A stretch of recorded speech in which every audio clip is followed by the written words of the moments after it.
Hello, my name is Daniel Robbins. I'm the Senior Curator here at Leighton House Museum.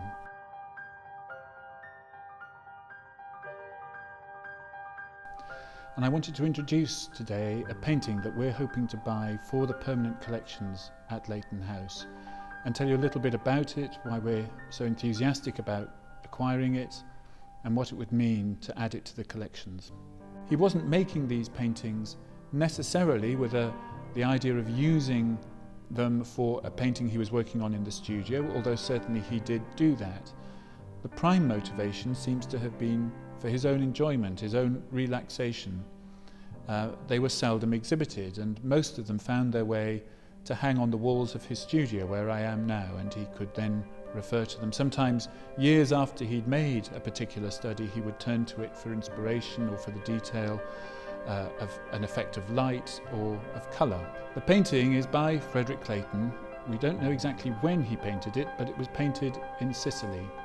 Leighton travelled a great deal all around the perimeter of the Mediterranean, and we know a lot about these trips and where he was and when he was there. But although we know he went to Sicily, we don't know, in fact, exactly when he was there, but it seems definitely the case that it was before he constructed his Arab Hall, the spectacular extension he built onto the side of the house from 1877, and it was completed in about 1881. Now, the interior of the Cappella Palatina clearly was part of the inspiration behind Leighton's decision to proceed with building the Arab Hall.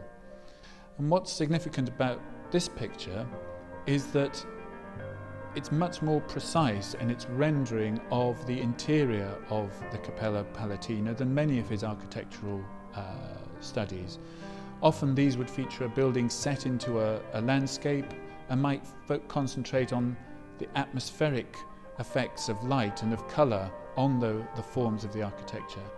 And while there's a bit of that with the interior of the Cappella Palatina in the way the light falls onto the gold mosaics that line its walls, he seems to have been really very preoccupied with capturing the detail of the painting, of rendering the different surfaces, and even, as you can see at the bottom left, incorporating a little figure standing against a column as though to give a sense of scale. So why do we want to buy this picture for Leighton House?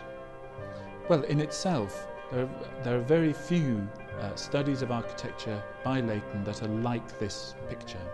It's distinctive in that sense, and it's distinctive in his choice of subject. There are no other works known by him of the interiors or of any of these Sicilio-Romanesque buildings in Palermo, so it's unique in that sense. But it's also that it allows us to establish a connection between Leighton's travels, of which he made extensive travels around the Mediterranean, between his work as a painter, and then between the house, and it represents a definite source of inspiration for the unique building that Leighton realised here. And it's that connection, the way that it helps us explain his work as an artist, but also demonstrate the links between those travels he made and the house that he decided to build. This work can show that, and its presentation within the house will allow visitors to visually see that connection for themselves. And that's something that we think will really enhance people's understanding of Leighton's house and his work as a painter.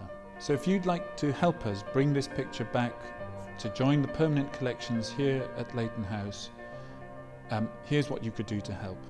Please do support our campaign either by sending a cheque made payable to the Friends of Leighton House here at Leighton House, or pay online via Just Giving, and the details of how to do that will appear on the screen.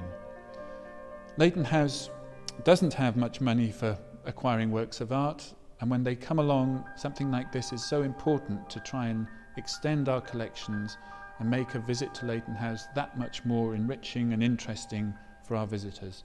So please do help if you can, and let us bring this painting back to Leighton House.